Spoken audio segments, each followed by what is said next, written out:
ஒரு 2, 3 பேர் சொன்னாங்க, நீங்க ஒரு வீடியோல வந்து மீனராசியில பிறந்தவங்க திருச்செந்தூர் போயிட்டு வரது நல்லா இருக்கும்னு சொல்லிட்டு சொன்னீங்க. நானும் அதற்கான ஏற்பாடெல்லாம் பண்ணியிருக்கேன்னு சொல்லியிருந்தாங்க. ரொம்ப நல்ல விஷயம், சந்தோஷமான ஒரு விஷயம். கண்டிப்பா சான்ஸ் கிடைச்சா போயிட்டு வாங்க. திருச்செந்தூர் வந்து ரொம்ப எப்படி சொல்றது? அது அது நீங்க போயிட்டு வாங்க. நான் சொல்லக்கூடாது. வார்த்தைகளால நான் சொல்லக்கூடாது. நீங்க போயிட்டு வந்து நீங்க ஃபீல் பண்ணிட்டு அப்புறம் கமெண்ட் பண்ணுங்க. உங்களுக்கு எந்த மாதிரியான ஒரு எக்ஸ்பீரியன்ஸ் குடுத்தது, என்ன மாரி சேஞ்சஸ்லாம் குடுத்ததுன்னு சொல்லிட்டு நீங்க ஃபீல் பண்ணியிருப்பீங்க இல்லையா? அப்ப நீங்க கமெண்ட்ல பண்ணுங்க. கண்டிப்பா இந்த மாரி டெம்பிளுக்கு போறது நல்லதுங்க. நான் எப்பவுமே அத வந்து நான் அதுக்கு தடையே விதிக்க மாட்டேன். கோவில்களுக்கு போறதுன்றது ரொம்ப நல்ல விஷயம். மைண்ட் செட்டுக்கு நல்ல விஷயம். பூஜா அப்படிங்கிற ஐடியில இருந்து உத்திரட்டாதி நட்சத்திரம் ஜனவரி மந்த் ரொம்ப மோசமா இருக்கு. எப்ப சரியாகும்னு சொல்லிட்டு கமெண்ட் போட்டிருக்கீங்க. ஜனவரி மாசம் ரொம்ப கஷ்டமா இருக்கா? உங்க ஜாதகத்துல இப்ப என்ன தசாபுத்தி நடக்குதுன்னு பாருங்க.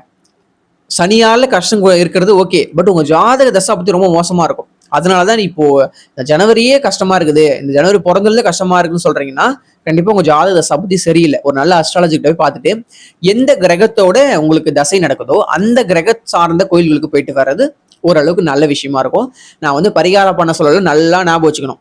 இந்த கோயிலுக்கு போய் இந்த பரிகாரம் பண்ணுங்க, இந்த மாலையை வாங்கி போடுங்க, இந்த கயிறை வாங்கி கட்டுங்க, இந்த மாதிரி எந்த விஷயமும் நான் சொல்லல. பரிகாரத்துக்கு நான் வந்து சப்போர்ட் பண்ற ஒரு ஆள் கிடையாது. பட் கோவிலுக்கு போயிட்டு வாங்க. எவ்வளவு பெரிய ஆளா இருந்தாலும் கோவிலுக்கு போறது நல்ல விஷயம். நம்ம மைண்ட் செட்டுக்கு நல்ல விஷயம். ஃபார் எக்ஸாம்பிளுக்கு இப்போ உங்களுக்கு செவ்வாய் தசை நடக்குதுன்னா நீங்க வைத்தீஸ்வரன் கோயில் போயிட்டு வர்றது ரொம்ப நல்லது. ஏன்னா செவ்வாய் பகவான் இருக்கக்கூடிய ஒரு இடம். சுக்கிர தசை நடக்குதுன்னா கஞ்சனூர் போயிட்டு வர்றது ரொம்ப நல்லது. இந்த மாதிரி எந்த கிரகத்தோட தசை உங்களுக்கு நடந்துட்டு இருக்கோ அந்த கிரகம் இருக்கக்கூடிய அந்த கோயில்களுக்கு போயிட்டு வர்றது ரொம்ப ரொம்ப நல்ல விஷயம். இந்த மாதிரி கோயில்களுக்கு போயிட்டு வந்தவங்களுக்கு நிறைய நல்ல விஷயங்கள் நடந்திருக்கு. நான் ஒரு 3-4 பேர்கிட்ட அதை நான் பார்த்திருக்கேன். நான் வந்து கிட்டத்தட்ட ஒரு 1000, 10,000 பேர்கிட்ட பார்க்கலனா கூட ஒரு 4-5 பேர் சொல்லியிருக்காங்க. நான் சொல்லி ரெஃபர் பண்ணி அவங்க தசாபுத்திக்கு ஏற்ப இந்த கோயில் போயிட்டு வாங்கன்னு சொல்லியிருக்கேன். அவங்க போயிட்டு வந்ததுக்கு அப்புறம் கண்டிப்பா நிறைய விஷயம் நடந்திருக்கு. மேரேஜ் ஆகிருக்கு, ஜாப் கிடைச்சிருக்கு. இந்த மாதிரி விஷயங்கள் நடக்கும்போது ஓகே. அப்போ அந்த நபருக்கான ஒரு கோவில் அங்க அந்த கோவில் இருக்கு. அந்த கோவிலுக்கு போயிட்டு வந்தா அந்த கோவில் மூலமா அவருக்கு ஏதோ ஒரு நல்ல விஷயங்கள் நடக்குதுன்றாங்க. அந்த மாதிரி கோவில் சொல்றது. இப்ப ராகுன்னா காளகஸ்ரீ அப்படின்னு தெரியும். ராகு கேதுக்கெல்லாம் அந்த கோயிலுக்கு போயிட்டு வர்றது ரொம்ப நல்லது.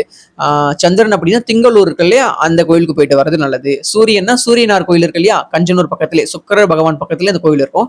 நான் அந்த கோயிலெல்லாம் போயிருக்கேன். அந்த கோயிலுக்கு போயிட்டு வர நல்லது. குரு தசை நடக்கும்போது இந்த ஆலங்குடிக்கு போயிட்டு வர நல்லது. சனி தசை நடக்கும்போது திருநள்ளாறு போயிட்டு வர்றது ரொம்ப நல்லது. உங்களுக்கு எந்த கிரகத்தோட தசை நடக்குதோ அந்த கிரகம் இருக்கக்கூடிய கோயிலுக்கு போயிட்டு வர்றது ரொம்ப ரொம்ப ரொம்ப ரொம்ப ரொம்ப நல்லது. குலதெய்வத்தை காட்டிலும் இந்த மாதிரி கோயிலுக்கு போயிட்டு வர்றது ரொம்ப நல்லது. டைம் ரொம்ப மோசமா இருக்கு, எப்ப சரியாகும் கேட்டிருக்கீங்க. கண்டிப்பா ஜனவரி மாசத்துக்கு அப்புறம் நல்லது நடக்கிறதுக்கான ஏற்பாடுகள் எல்லாம் ஸ்டார்ட் ஆகும். தசாபதி சப்போர்ட் பண்ணுச்சுன்னா பொங்கலுக்கு அப்புறமே உங்களுக்கு வந்து நல்ல விஷயங்கள் ஸ்டார்ட் ஆயிடுங்க. நம்பிக்கையா இருங்க. சங்கர் அப்படிங்கிற ஐடியில இருந்து சகோதரர் ஜென்ம சனி மீனராசிக்கு எப்போது முடிகிறது என்று சொல்லவோம்னா 2027 முற்பகுதி நினைக்கிறேன். ஆல்மோஸ்ட் அந்த மார்ச் அதுலதான் சனி பயிற்சி நடக்கும். சரியா தெரியல, அதுவுமே பார்க்கணும். பஞ்சாங்கம் எல்லாம் இருக்கு இல்லையா, அதெல்லாம் பார்த்தா தான் நம்ம எந்த டேட்டர்ல சொல்ல முடியும். இப்ப நான்லாம் வந்து ஜாதகம் கட்ட போட்டு தசாபுத்தி கணக்கெல்லாம் கையால போட்டுலாம் இருக்க மாட்டாங்க. அதெல்லாம் கம்ப்யூட்டர் ஈஸியா பண்ணி கொடுத்து போயிடுது. காலத்துக்கு தகுந்த மாதிரி நம்ம அப்டேட் பண்ணிக்கிட்டே இருக்கும். அதை கத்துக்க கூடாதுன்னு சொல்ல வரல, பேசிக்கா தெரிஞ்சுக்கலாம். தசாபுத்தியில இப்போ இந்த தசையில இந்த புத்தி எப்படி வருதுன்னு இந்த கால்குலேஷன் பேசிக்கா தெரிஞ்சுக்கலாம். அதனால நமக்கு எந்த பிரயோஜனமே கிடையாது. ஏன் சொல்றேன்னா அது கம்ப்யூட்டர் நம்ம கையால போறதோட ரொம்ப துல்லியமா போட்டு கொடுத்துருது. அப்போ காலத்துக்கு இந்த மாதிரி நம்ம அப்டேட் ஆகிட்டே இருக்கிறதான ஒரு ஆகச்சிறந்த அறிவு. எவ்வதுரைவது உலகம் உலகத்தோட அவ்வதுரைவது அறிவு. இனிமே உட்காந்துக்கிட்டு இல்ல நான் கையால தான் கணக்கு போடுன்னு உட்காந்துட்டு இருந்தீங்கன்னா வர கிளைண்ட் வெயிட் பண்ணி பார்த்துட்டு இவனா உட்காந்து கணக்கு போட்டுக்கிட்டே இருக்கிறான், எனக்கு 1008 வேலை இருக்குது, வந்தமா ப்ரெடிக்ஷன் சொன்னமா வீட்டுக்கு போனோமான்னு இருக்கணும். அந்த மாதிரி தான் வரவங்க எல்லாம் எதிர்பார்ப்பாங்க. அவங்களுக்கும் 1008 வேலையை விட்டு தான் வராங்கன்னும் போது கம்ப்யூட்டர்ல அஸ்ட்ராலஜி சாஃப்ட்வேர் இன்ஸ்டால் பண்ணி வச்சிருப்பாங்க. அந்த சாஃப்ட்வேர்ல உங்க date of birth, time, birth place இது எல்லாத்தையும் கொடுத்துட்டோம் அப்படின்னா கரெக்டா அக்யூரேட்டான ஒரு பர்த் சார்ட் அது உங்களுக்கு கொடுத்துரும். இப்போ பர்த் சார்ட் கொடுத்த உடனே ப்ரெடிக்ஷன் சொல்ற முடியுமான்னு இல்ல. அதுக்கு தான் அஸ்ட்ராலஜி படிக்கணும், அஸ்ட்ராலஜி கத்துக்கணும், நிறைய ஜாதகத்தை பார்க்கணும், எக்ஸ்பீரியன்ஸ் பண்ணணும், ஃபீல் பண்ணணும், தனியா நிறைய விஷயத்தை கத்துக்கணும். ஜாதக கட்டத்தை எது வேணா போட்டு கொடுத்துரும். அது ஜஸ்ட் ஒரு கால்குலேஷன் மாதிரி தான். அதை போட்டு இந்த நேரத்துல இந்த கிரகங்கள் எது சொல்லிட்டு பஞ்சாங்கத்தை பார்த்து நம்ம மேக் பண்ணி கொடுத்துடலாம். பட் அதுக்கு ப்ரெடிக்ஷன் எடுக்கணும் இல்லையா. இந்த கிரகம் இங்க இருந்தா உனக்கு என்ன நடக்கும், உன் 17 வயசுல என்ன நடந்துச்சு, உனக்கு 28 வயசுல என்ன நடக்க போகுது, 50 வயசுல என்ன நடக்கும்ன்றது எல்லாமே ப்ரெடிக்ஷன். அதுக்கு அஸ்ட்ராலஜி படிக்கணும், அஸ்ட்ராலஜி கத்துக்கணும். ஸோ அஸ்ட்ராலஜிக்கு ப்ரெடிக்ஷன் சொல்றவங்களுக்கு இந்த ஜாதக கட்டத்தை போட்டுக்கிட்டு கணக்கு போட்டுட்டு இருக்கணும்னு அந்த அறிவு இருக்கணும்னு அவசியம் கிடையாது.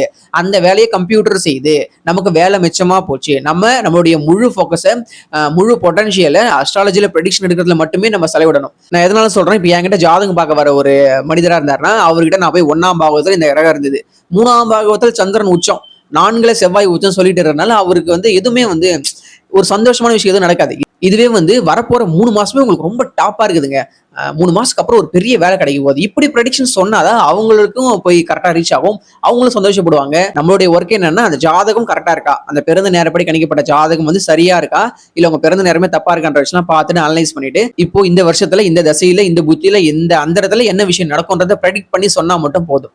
இந்த அளவுக்கு அஸ்ட்ராலஜர் நாலேஜ் இருந்தாலே போதும், நம்ம நிறைய பேருக்கு ப்ரெடிக்ஷன் சொல்லலாம்.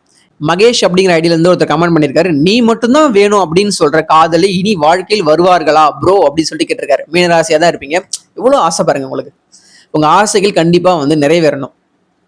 நீ மட்டும்தான் வேணும்ன்ற அளவுக்கான பொண்ணு வருமானு கேட்குறீங்க. இதை சொல்ல முடியுமா ஜோதிட நல்லன் அப்படின்னு கேட்டீங்கன்னா ஷியோரா சொல்ல முடியும். ஆனா ராசி வச்சு சொல்ல முடியாது. உங்க ஜாதகத்தை பார்த்தா கண்டிப்பா சொல்லலாங்க. மோர் தென் 60% 70% அளவுக்கான உண்மையான ப்ரெடிக்ஷன் சொல்ல முடியும். நீங்க ஜாதகத்தை நல்லா கத்துக்கிட்டு நல்ல அனுபவ ரீதியான ஒரு ஆளா இருந்தீங்கன்னா ஷியோரா சொல்லலாம், ஒரு 70% கரெக்டான ப்ரெடிக்ஷன் சொல்லிடலாம். நீ மட்டும் தான் எனக்கு வேணும் அப்படின்னு இருக்கக்கூடிய மைண்ட் செட்டோட ஒரு பொண்ணு உனக்கு வருமானு சொல்ல முடியுமான்னு கண்டிப்பா சொல்ல முடியும். எப்படி சொல்ல முடியும்? உங்க ஜாதகத்துல லக்னம் ஒண்ணு இருக்கும், அந்த லக்னத்துக்கு 7ஆம் இடம் எப்படி இருக்குன்னு பார்க்கணும், உங்க ராசிக்கு 7ஆம் இடம் எப்படின்னு பார்க்கணும். பார்த்துட்டோமா, அந்த 7ஆம் இடத்தோட அதிபதியான இன்சார்ஜ் எப்படி இருக்காருன்னு பார்க்கணும். அது மட்டும் இல்லாம இந்த கலத்திரக்காரகனான சுக்கிரன் எப்படி இருக்காருன்னு பார்க்கணும். அது மட்டும் இல்லாம இப்ப என்ன தசை நடக்குதுன்னு பார்க்கணும், அதுல என்ன புத்தி போகுதுன்னு பார்க்கணும். இது எல்லாமே உங்களுக்கு சாதகமா இருந்துச்சு அப்படின்னா நீ மட்டும் தான் எனக்கு வேணும்னு சொல்லிட்டு ரொம்ப அன்பா தீர்க்கமா விருப்பமா இருக்கக்கூடிய ஒரு பொண்ணு உங்களுக்கு வரணும்னா கண்டிப்பா 7ஆம் இடத்துக்கும் 7ஆம் இடத்து அதிபதி கலத்தரக்காரன் இவங்க எல்லாருக்குமே குருவுடைய தொடர்பு சுபகிரகங்களோட தொடர்பு இருக்கும்போது நீ மட்டும் தான் எனக்கு வேணும், நான் உன்னை தவிர வேற யாரையுமே நினைக்க மாட்டேன்ற அளவுக்கான ஒரு துணை கண்டிப்பா அமையும். இல்ல என் ஜாதகத்துல இது எல்லாமே இருந்து எனக்கு நடக்கலன்னா தசாபுத்தி மோசமா இருக்கும், அவயோக தசை நடந்துட்டு இருக்கும், அப்ப எதுவுமே வராது. உங்களை பிடிக்காத உங்களுக்கு உங்க மேல எப்பவுமே வெறுப்பு அடைஞ்சுக்கிட்டே இருக்கக்கூடிய ஒரு பொண்ணோ இல்ல பையனோ வந்து உங்ககிட்ட வந்து சேருவாங்க. ஸோ ஒரு விஷயத்தை படிச்சு சொல்லிட்டு போயிட முடியாது. இந்த ராசி வச்சுலாம் இந்த அளவுக்குலாம் சொல்ல முடியாது, ஜாதகம் பார்த்தா தான் சொல்ல முடியும். இல்ல ஜோதிட நல்ல எங்கூர் ஜோசி ராசி வச்சு சொல்லிட்டாருன்னா ஒரு பொதுவா சொல்லுவாருங்க. இப்போ நான் சொல்ற விஷயம் மீன ராசிக்கு இப்ப நான் சொல்லிட்டு இருக்க விஷயம் 11 ராசிக்கு மீதி இருக்கக்கூடிய ராசிகளுக்கு நடக்காத கேட்டீங்க, இல்ல நடக்கும். நான் சொல்றது எல்லாமே பொதுவான விஷயங்கள் தான். பொதுவான ஒரு சில பேருக்கு நடக்கும், நடக்காமலும் போகும். இது பேலன்ஸ் இருக்க ராசிகளுக்கும் நடக்கும். சவிதா அப்படிங்கிற ஐடியில இருந்து டிவோர்ஸ் பண்ண ஹஸ்பண்ட் திரும்ப வந்தா என்ன பண்ணலாம்னு கேட்கறீங்க. அது உங்களுடைய முடிவு, உங்களுடைய ஒரு டிசிஷன். நான் சொல்லியிருப்பேன் அந்த வீடியோவில், உங்களை விட்டு போனவங்க திரும்ப வந்தால் உங்களை ஏற்றுக்காதீங்கிற மாதிரி இந்த வீடியோவில் சொல்லியிருப்பேன் மீனராசிக்காரங்களுக்கு. பட் உங்கள் ஜாதகத்தை தாங்க பார்க்கணும். உங்கள் ஜாதகத்தை பார்த்து தான் நீங்கள் வந்து இது வந்து 100% வந்து முடிவெடுக்கணும். இது பொது பலன் ராசி பலன்றதுனால இது ஓரளவுக்கு பார்த்துக்கலாம். அதுக்காக ராசிக்கு சொல்லிட்டாங்க உடனே நம்ம திரும்ப வந்தோம்னா அவங்களை அடிச்சு தரத்தோம்லாம் அவசியம் கிடையாது. ராசி பலன் அப்படிங்கிறது ஒரு பொது பலன்றது நீங்க புரிஞ்சுக்கணும். நான் ஆல்ரெடி எல்லா இதுலையும் சொல்லிக்கிட்டு இருக்கேன்.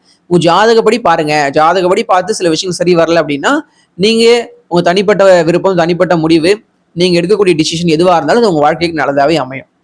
கண்டிப்பா இன்னொரு சப்ஸ்கிரைபர் டைம்ல மீட் பண்ணுவோம். தொடர்ந்து ஜோதிட நலன் சேனலோட விரல் கொடுத்து வீழ்த்துருங்க அப்படின்னு சொல்லிட்டு நான் கேட்டுக்கிறேன்.